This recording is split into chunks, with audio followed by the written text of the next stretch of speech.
مستحيل تجربه وما تخسش. الوصفه دي اللي انا خسيت عليها اكتر من نص وزني. بصوا طراوه العيش وجماله، غني بالفايبرز والمعادن اللي بتساعد على الشبع لساعات طويله جدا، وكمان بتحسن عمليه الهضم وبتمنع الامساك. ما بيرفعش سكر الدم بسرعه. شيروا الفيديو كتير جدا علشان كل اللي عايز يخس يجرب العيش ده وبجد يدعيلي. وانتوا جربوا واحكموا بنفسكم. ما تنسوش اللايك والشير والكومنت الحلو والاشتراك في القناه عشان ما يفوتكوش اي فيديو جديد. اول حاجه معايا كده معلقه من بذور الشيا، هنزل عليها بشويه ميه دافيه ونغطيها ونسيبها كده حوالي مثلا نص ساعه.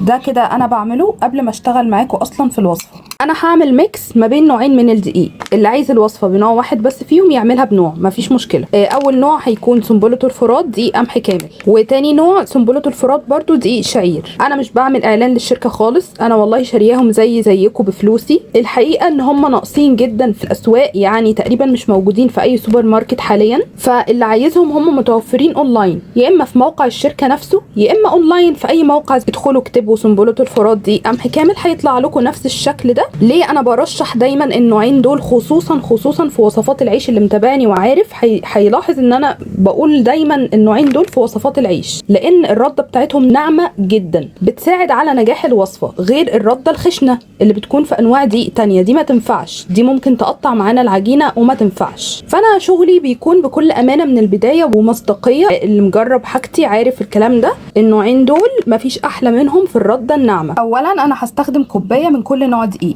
كوب معياري يعني 125 جرام، كوبايه من دقيق الشعير. اظن واضح معاكم ازاي هو يعني ناعم جدا.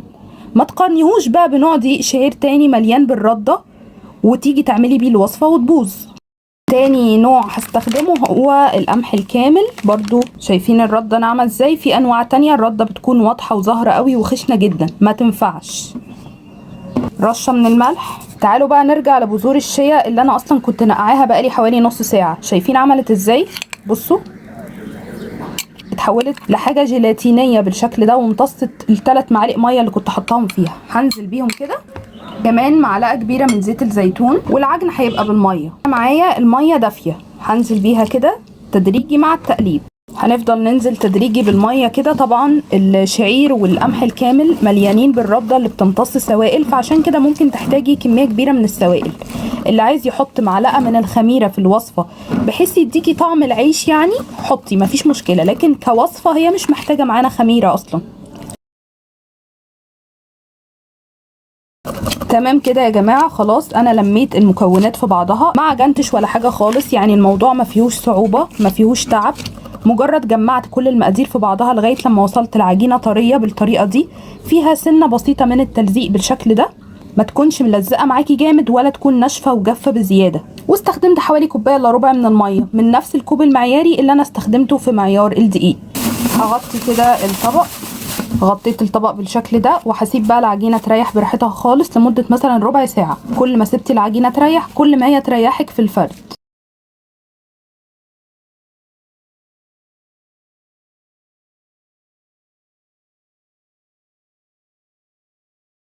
كده انا سبت العجينه بتاعتي ريحت حوالي ربع ساعه. بصوا طريه، هتلاقوها طريه، فيها سنه بسيطه من التلزيق زي ما واضح معاكم كده. والمفروض ان هي تكون كده، ما تكونش مكتومه بزياده علشان العيش ما يطلعش ناشف. صراحه انا عايزه افرده على شويه رده. دي شكلها يا جماعه، دي اسمها رده كده.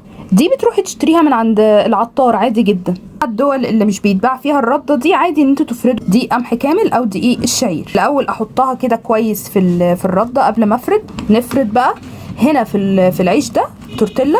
كل ما فردتي العيش بسمك ارفع يطلع معاكي احلى. بعد ما وسعت الرغيف بالشكل ده ابدا بقى اقصه بحاجه كده تكون مقاس الطاسه اللي انا هسوي فيها. اوريكم بقى كده سمك رغيف اهو يا جماعه.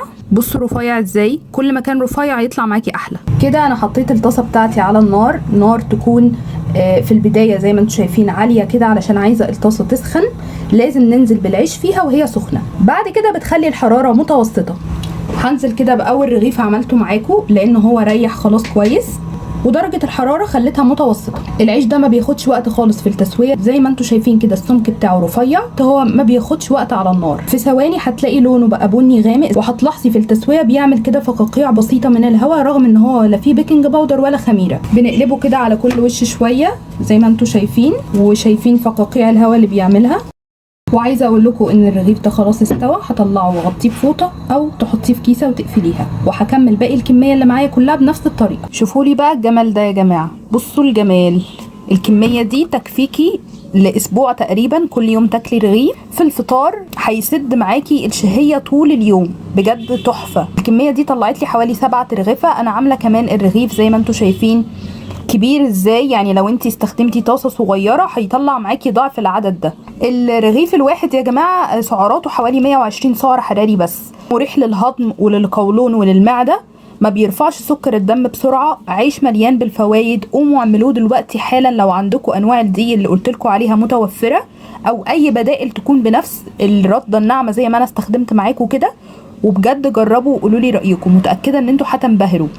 شوفوا بقى طراوه العيش، شايفين؟ جربوا يا جماعه وما تنسوش ترجعوا تقولوا لي رايكم. وفي نهايه الفيديو كده خليني افكركم بمجموعه من الوصفات اللي قدمتها معاكم في القناه باستخدام دقيق الشعير او دقيق القمح الكامل. اول وصفه وهو اعتبريه بسكوت مالح او بديل خبز، ممكن تاكليه يعني في الفطار او العشاء كبديل للعيش، مشبع جدا. استخدمت فيه دقيق الشعير ومجموعه من الحبوب والبذور اللي كانت متوفره عندي كلها في البيت، يعني قيمه غذائيه اعلى. بسم الله ما شاء الله. الوصفة دي بيجيلي لغاية عليها النهاردة تعليقات إيجابية، وناس جربتها وعجبتها جدا. فعلا هي وصفة خطيرة، وكل فترة أنا برجع أكررها تاني وأعملها لنفسي، لأنها فعلا سهلة وسريعة واقتصادية وبتشبع جدا. تاني وصفة معايا وهي كيكة الأحلام. استخدمت فيها دقيق الشعير، كيكة من غير أي مادة دهنية، من غير سكر، مناسبة طبعا لمرضى السكر، مناسبة للي عايز يخس ياكل حاجة حلوة طعمها لذيذ وفي نفس الوقت بينزل وزنه. رهيبة يا جماعة. ودقيق الشعير غني عن التعريف في احساس الشبع، فانتي بتاكلي حاجة حلوة وفي نفس الوقت بتشبعي، لانها كان فيها بروتين عالي الوصفة دي. واخر وصفة معايا وهي عيش الريف، لسه مقدمينه مع بعض في القناة باستخدام دقيق القمح الكامل، رهيب في الشبع بجد، ومن غير بيض، من غير منتجات البان. سعرات الرغيف كمان كانت تقريبا زي سعرات عيش الريف الجاهز، فبجد هي وصفة جميلة قوي. ممكن تاكلي في الوجبة الواحدة رغيف او 2، بس صدقيني هتشبعي من اول رغيف هتاكليه جنب بروتين كويس وخضار. كل الوصفات دي انا هسيب لكم اللينك بتاعها كالعادة تحت في صندوق الوصف. لو مش بتعرفي توصلي له قولي لي في التعليقات عايزة انهي وصفة بالظبط، هبعتها لك لغاية عندك في اللينك، تدخلي وتتفرجي على الوصفة على طول. واشوفكم مع فيديو جديد. احلى متابعين في الدنيا، مع الف سلامة.